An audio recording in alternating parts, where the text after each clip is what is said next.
Siempre pensé que la traición vendría con luces intermitentes y música dramática de fondo, como en las películas, ¿verdad? Pero la verdad es que llega en silencio, de forma sutil.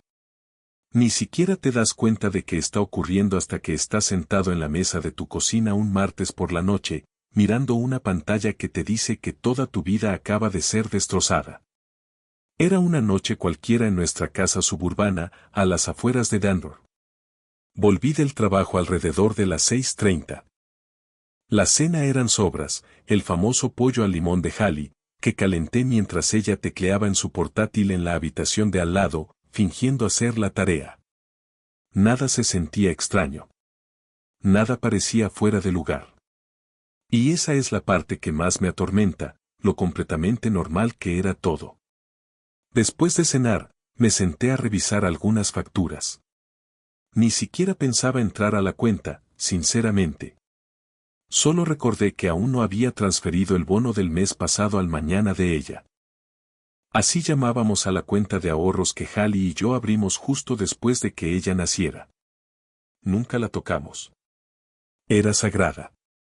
Su pequeño fondo para la universidad, quizá un coche algún día, lo que necesitara para construir su futuro. Teníamos reglas.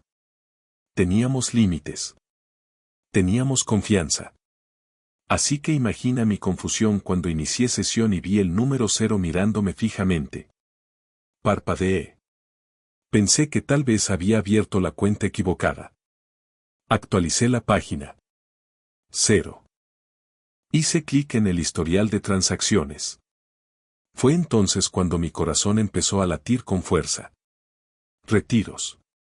Pequeños al principio, dispersos durante el último mes.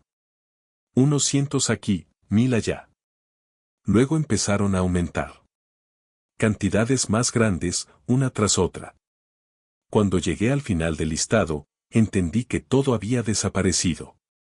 Todo. 6 años de sacrificios. Cada regalo de cumpleaños que nos negamos a nosotros mismos. Cada turno extra que trabajé. Cada devolución de impuestos. Todo, desaparecido. Al principio pensé que era un error. Tal vez Hallie había movido el dinero por alguna razón. Quizá abrió otra cuenta. Pero entonces noté el patrón. Todos los retiros iban a un número de ruta desconocido. No a nuestras otras cuentas. Ni siquiera a un banco local. La llamé. Directo al buzón de voz. Le escribí. Sin respuesta. Pensé que quizá estaba en Target, cariño. Le gustaba caminar sola por los pasillos para despejar la mente. Esperé una hora. Volví a llamar. Nada. Subí las escaleras y entré en nuestra habitación. Y ahí fue cuando la realidad empezó a encajar. Su lado del armario estaba vacío. Ni siquiera quedaron las perchas, solo un par rotas en el suelo. El cajón donde guardaba sus pasaportes, su acta de nacimiento, todos los documentos importantes, vacío. Su joyero, el que protegía como un dragón su tesoro, estaba abierto de par en par. Las piezas valiosas ya no estaban. También noté que su bolso favorito, el que solo usaba para viajar, ya no colgaba junto al perchero. El pánico me atravesó el pecho. Empecé a recorrer la casa como un loco, abriendo cajones, armarios, llamándola una y otra vez. Grité su nombre como si fuera a aparecer del garaje o del sótano y decirme que estaba soñando. Pero el silencio era asfixiante. Revisé su correo electrónico. Su cuenta personal estaba desactivada. En la del trabajo había un mensaje automático, de licencia por tiempo indefinido. Su Facebook eliminado. Su Instagram desaparecido. Era como si nunca hubiera existido en Internet. Entonces vi algo más, en el suelo, junto a su mesita de noche. Una nota adhesiva rosa, rota limpiamente en dos. Hallie siempre me dejaba notas así, no olvides la leche, carita sonriendo o recoge a ella del piano. Esta no tenía nada escrito. Solo estaba rasgada, como si hubiera empezado a dejar un mensaje pero no hubiera podido terminarlo. Y entonces huyó. Me dejé caer sobre la cama, mirando el techo como si pudiera darme una respuesta. Mi mente giraba sin parar. ¿Había estado planeando esto? ¿Durante cuánto tiempo? ¿Por qué me haría algo así? ¿A mí? ¿A ella? Lo peor era no saber si estaba a salvo o si había alguien más involucrado. Ese pensamiento me revolvía el estómago porque, en el fondo, yo sabía que uno no vacía el fondo universitario de su hija y desaparece solo porque está pasando por una etapa. No borras tu huella digital ni vacías tus cajones si solo necesitas un descanso. Haces eso cuando estás huyendo. Y ella huyó. Esa noche no dormí. Me quedé sentado al borde de la cama, mirando el espacio donde antes estaba su almohada, actualizando el teléfono una y otra vez, esperando una llamada, un mensaje, cualquier cosa. No dejaba de pensar en ella. ¿Cómo demonios iba a explicarle esto? ¿Cómo le dices a una niña de 13 años que la persona en la que más confiaba en el mundo desapareció y se llevó su futuro con ella? A la mañana siguiente preparé a ella para la escuela como si nada pasara. Le hice el almuerzo. Le trencé el cabello, torpemente. Ni siquiera notó que Hallie no estaba. Pero yo sí. Dios, yo sí. Y, de alguna manera, el silencio de Hallie dolía más que si hubiera gritado, te odio. Y hubiera dado un portazo. No hubo despedida. No hubo explicación. Solo el sonido de una cuenta vacía y un lado de la cama aún más vacío. Después de que Hallie desapareció, los primeros días fueron pura supervivencia. Llamé al banco, presenté un informe, hablé con la policía. Déjame decirte algo, denunciar la desaparición de tu esposa mientras, al mismo tiempo, la acusas de haberte dejado en la ruina es una cuerda floja imposible de caminar. Dijeron que abrirían un caso, pero por la forma en que desapareció y lo metódicas que fueron las transferencias, un detective insinuó, con mucha educación, que aquello parecía más una disputa doméstica con consecuencias financieras que algo en lo que pudieran actuar con rapidez. Traducción, lo planeó. No la secuestraron. Se fue. Y ella, no hizo ni una sola pregunta. Ahí supe que algo no estaba bien. Mi hija, 13 años, brillante y siempre emocionalmente atenta a todo, apenas parpadeó cuando le dije que mamá tenía que irse por un tiempo. Sin lágrimas. Sin berrinches. Solo asintió y volvió a su cereal, como si le hubiera dado el pronóstico del tiempo. Al principio pensé que era shock. Los niños procesan las cosas de forma diferente, ¿no? Pero luego la rareza empezó a acumularse. Dejó de ver televisión. Nada de TikTok. Nada de madrigueras infinitas en YouTube. Solo largas horas en el sótano frente al ordenador que le había armado la Navidad pasada. Supuse que estaba jugando o hablando con sus amigos. No quería invadir su espacio, no después de todo. Pero entonces noté que su personalidad estaba cambiando. Ella solía ser ruidosa, reírse, cantar en el pasillo, hablar sin parar sobre sus amigos, sus profesores o algún meme absurdo que yo no entendía. Ahora estaba callada. Inmóvil. Medida. No de mal humor, compuesta. Como una pequeña adulta que había decidido que las emociones eran una pérdida de tiempo. Dejó de preguntar por Hallie. Dejó de mencionarla por completo. Una noche le pregunté con suavidad. ¿Quieres hablar de tu mamá? Levantó la vista con esos ojos tranquilos y claros y dijo. Ella tomó su decisión. Eso fue todo. 4 palabras. Ni un atisbo de dolor. Ni un quiebre en la voz. Solo lógica fría. Tomó su decisión. Me quedé ahí, con el tenedor en la mano, sin saber si debía sentir alivio o miedo. Y luego empezaron las noches largas. No las mías. Las suyas. Yo me iba a dormir a las 11 y seguía escuchando el zumbido bajo del PC en el sótano. Tecleo suave. Sin música. Solo las teclas, rápidas y constantes. Bajaba a revisar y minimizaba la pantalla antes de que pudiera ver nada. Decía que era tarea, programación o alguna competencia online de matemáticas. Siempre tenía una explicación. Siempre tranquila. Demasiado tranquila. Y las preguntas que sí hacía eran extrañas. Papá, ¿sabes cómo funcionan los números de ruta bancaria?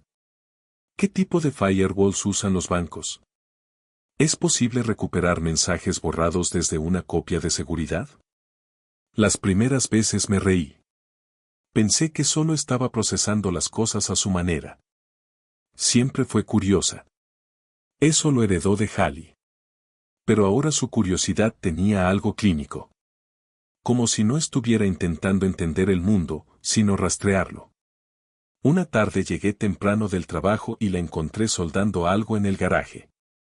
Tenía un pequeño kit de herramientas junto a una placa Raspberry Pi abierta y lo que parecían partes de una cámara web modificada.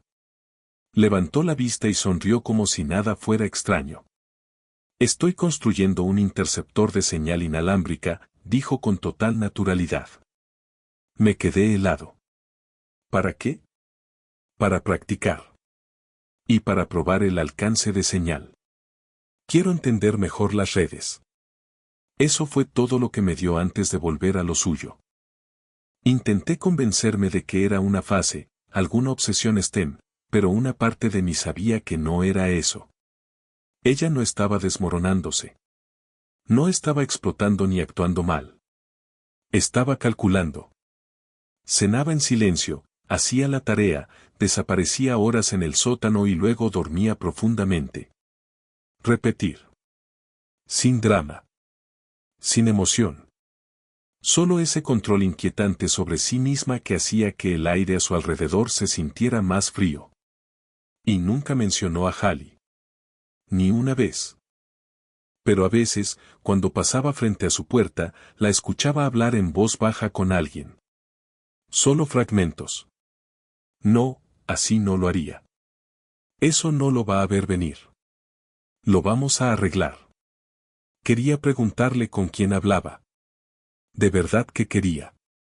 Pero alguna parte de mí, quizá la que aún pensaba que todo esto era una pesadilla, se quedó en silencio.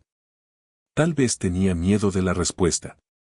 Tal vez ya la sabía. La verdad era clara, mi hija estaba ocultando algo. Y lo que fuera tenía todo que ver con la desaparición de su madre. ¿Alguna vez has visto a alguien moverse con tanto propósito que parece que conoce el futuro? Así estaba ella. No solo se estaba adaptando a la ausencia de su madre. Estaba trabajando.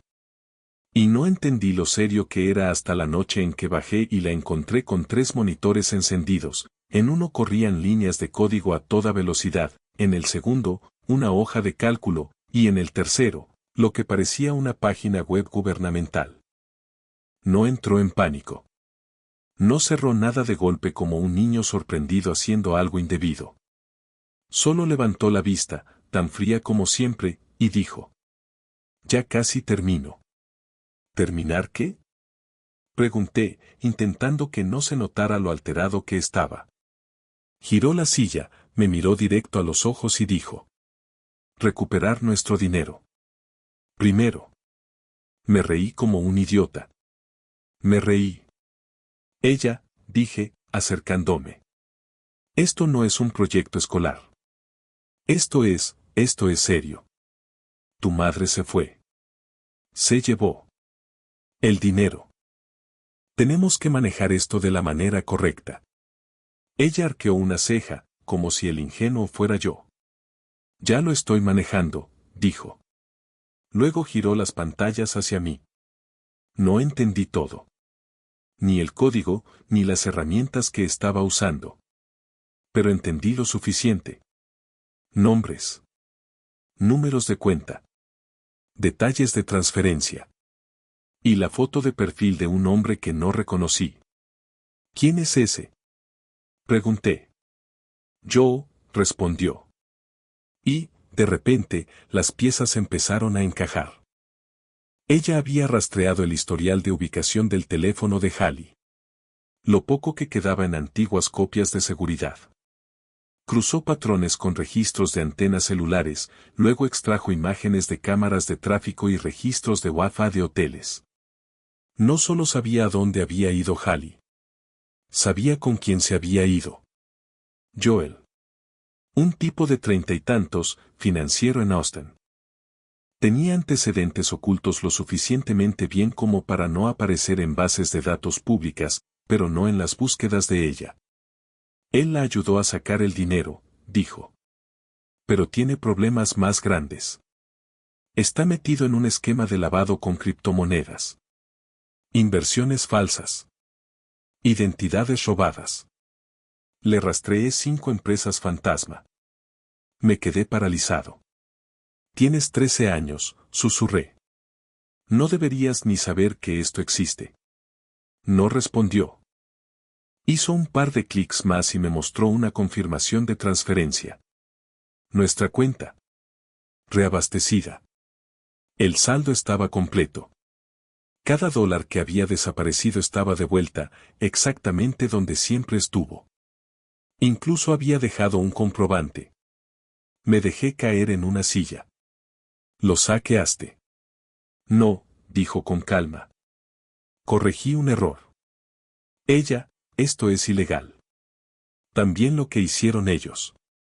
Debería haberle gritado. Debería haberle quitado el ordenador y castigarla de por vida. Debería haber llamado a la policía o a alguien.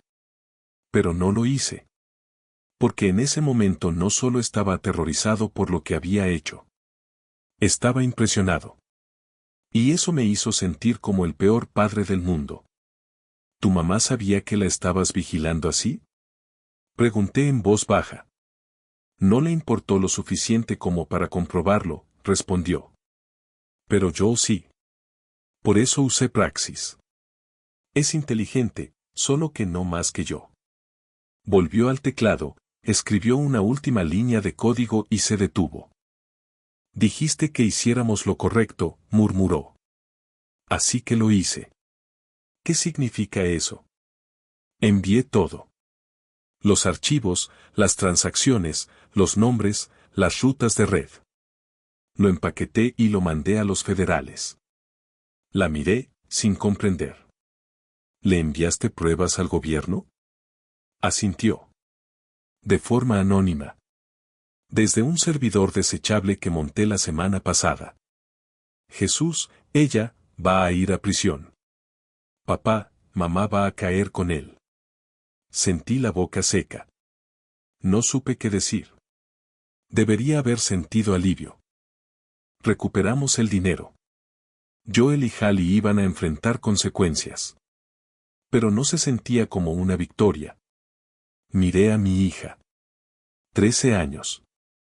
Una mente afilada como una trampa de acero. Un rostro que ya no se parecía al de la niña que me pedía snacks a medianoche y películas de Disney. No estaba buscando justicia. Estaba ejecutando venganza. Y era buena en eso. Demasiado buena. No tenías que hacer esto sola, dije en voz baja. Podrías haberme dicho. Esbozó media sonrisa. Fría. Lejana. Hice lo que tú no pudiste. Esa noche no dormí. No dejaba de pensar en lo tranquila que había estado. En lo concentrada. Hallie no solo abandonó a su hija. Dejó algo más en su lugar. Y no estaba seguro de poder recuperar a la antigua ella. Pasó una semana. El tiempo suficiente para que la adrenalina se disipara y el silencio regresara. La vida se desaceleró, pero nunca volvió a la normalidad. No esperaba que lo hiciera. No te recuperas de una traición así de la noche a la mañana. No vuelves al trabajo, cocinas la cena y finges que tu esposa no robó el futuro de tu hija y desapareció hacia el atardecer texano con un estafador de cuello blanco llamado Joe. Ella volvió a la escuela como si nada hubiera pasado. Sacó la mejor nota en un examen de matemáticas. Empezó a dar tutorías de programación a un niño menor. Solo hablaba cuando era necesario. La única señal de que no estaba completamente bien era la forma en que se detenía en la puerta antes de bajar al sótano, como si esperara que alguien la detuviera. Nunca lo hice. Creo que ella sabía que no tenía fuerzas para hacerlo. Entonces, una noche, justo después de cenar, sonó mi teléfono. Número desconocido. Casi no contesté. Pensé que era otro cobrador por las facturas de servicios que Hallie había puesto accidentalmente a mi nombre meses atrás. Sí, fue meticulosa. Pero algo en mi instinto me dijo que respondiera. ¿Hola? Hubo una pausa. Luego una respiración.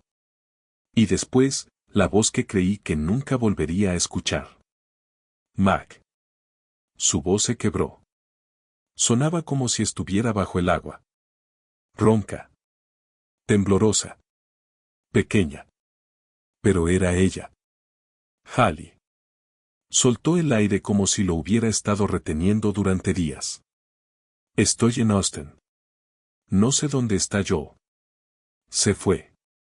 Se llevó todo. Mis tarjetas no funcionan. Mis cuentas están congeladas. La policía. Mike, la policía me está buscando. Me quedé inmóvil. El teléfono pegado a la oreja como si fuera de hielo. ¿Qué estás? ¿Qué estás diciendo? Pregunté, aunque en el fondo ya lo sabía. Congelaron todo, sollozó. Alguien envió los archivos al IRS, los correos, todo. Dicen que yo formaba parte del fraude. No dije nada. No lo sabía, Mac, lloró. No sabía lo que él estaba haciendo. Yo solo, pensé que tenía un plan.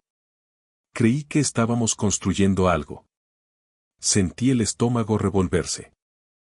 Le robaste a tu hija, dije en voz baja. No era mi intención, suplicó. Tenía miedo. No sabía cómo dejarlo cuando todo empezó. Iba a volver. Iba a arreglarlo. Eso casi me hizo reír. Volver. Vacías hasta el último centavo que ahorramos para ella, dije. Te borras de nuestras vidas, ¿y ahora qué quieres? ¿Compasión? ¿Qué te rescate? No respondió. Solo respiraciones entrecortadas, patéticas, intentando mantenerse en pie. Entonces ocurrió algo extraño. Ella entró en la cocina. No dijo nada. Solo señaló el teléfono en mi mano. Dudé, y activé el altavoz. Mamá. La voz de Hallie se quebró. Ella, ¿estás viva? Sí, respondió ella. Sin emoción. Sin alivio. Cariño, lo siento muchísimo, balbuceó Hallie. Cometí un error. Nunca quise lastimarte. Solo, ya no sabía cómo ser feliz. Los ojos de ella se entrecerraron. Su boca se convirtió en una línea fina. Robaste mi futuro, dijo, plana. Silencio. ¿Y ahora se supone que debo sentir pena porque tu plan no funcionó? Hallie gimoteó. No sabía qué más hacer. Yo sí, respondió ella. Podrías haberte quedado. Podrías haber luchado por nosotros. Podrías haber sido madre. Otro silencio. Más pesado. Pensé que merecía ser feliz, susurró Hallie. Ella miró al frente, fría, enfocada. Qué curioso, dijo. Porque yo pensé que merecía una madre que no me tratara como equipaje. Tragué saliva. Sus palabras me golpearon como un tren. Ella, por favor, suplicó Hallie entre sollozos. No tengo a dónde ir. Espero que los federales te consigan una celda con buena vista, respondió ella. Y se fue. Dejé la llamada abierta unos segundos más. Hallie no dijo nada más. Solo llanto suave. Colgué. La casa volvió a quedar en silencio. Demasiado silencio.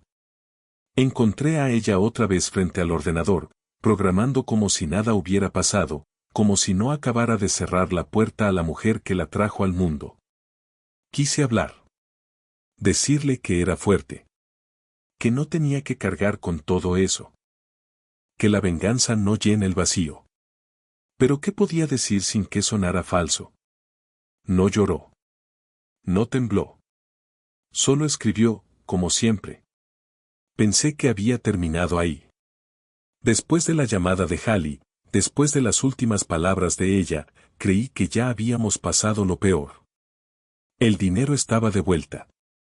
Los federales tenían pruebas. Hallie había vuelto a desaparecer. Y, honestamente, esperaba que así siguiera. Intenté reconstruir, pieza por pieza. Volví a cocinar. Empecé a asistir temprano a los eventos escolares de ella. Incluso arreglé las cosas con mi hermano Noah, con quien casi no hablaba desde el divorcio. Pero ella, seguía igual. Enfocada. Afilada. Fría. No se estaba desmoronando. Si acaso, estaba prosperando de una forma que me inquietaba. Cada día tenía un nuevo proyecto, sensores de movimiento para el patio trasero, un dron que mapeaba la propiedad. Empezó a instalar pequeñas cámaras en lugares que ni noté, hasta que una de ellas envió una alerta a mi teléfono mientras cortaba el césped. ¿Para qué necesitamos todo esto? Pregunté una noche, medio en broma. No sonrió. Porque tipos como yo no desaparecen en silencio. Ahí entendí que sabía algo que yo no 3 días después supe que era. Nos mudamos temporalmente a la granja de Noah, cerca de Evergreen. Más segura. Más aislada. Ella insistió en el traslado. Dijo que la oficina del sheriff allí estaba mejor conectada, menos ahogada por burocracia. Sus palabras, no las mías. La segunda noche allí recibí un mensaje de un número desconocido. ¿Crees que eres listo? Tú y tu pequeña hacker. Ella no es invencible. No me verás venir. Sin nombre. Sin contexto. Pero sabía quién era. Joel. No se lo dije a ella. No quería que su mente se hundiera más en la paranoia. Pensé que si me mantenía alerta, nada pasaría. Dejé un bate junto a la puerta principal. Instalé las luces de movimiento que ella me dio. Le pedí a Noah que tuviera su arma a mano. No necesitaba recordatorio. 2 noches después, pasó. Eran alrededor de las 9 de la noche. Estábamos recogiendo después de cenar cuando saltó la alerta perimetral. El teléfono de ella vibró. Lo miró. Se quedó inmóvil. Luego caminó con calma hasta el pasillo y presionó un pequeño botón oculto dentro de una lámpara. ¿Qué fue eso? Pregunté. Señal al sheriff, respondió. Parpadeé. ¿Cómo que señal al sheriff? ¿Qué hiciste? Alerta silenciosa. Reciben un ping de GPS y despachan una patrulla de inmediato. Ya se dirigía hacia la puerta trasera. Está aquí. Corrí a la ventana frontal. Y ahí estaba. Joel, de pie junto a la reja como un maldito fantasma. La farola lo recortaba en silueta. Sudadera negra. Manos en los bolsillos. Observando. Sentí el pecho comprimirse.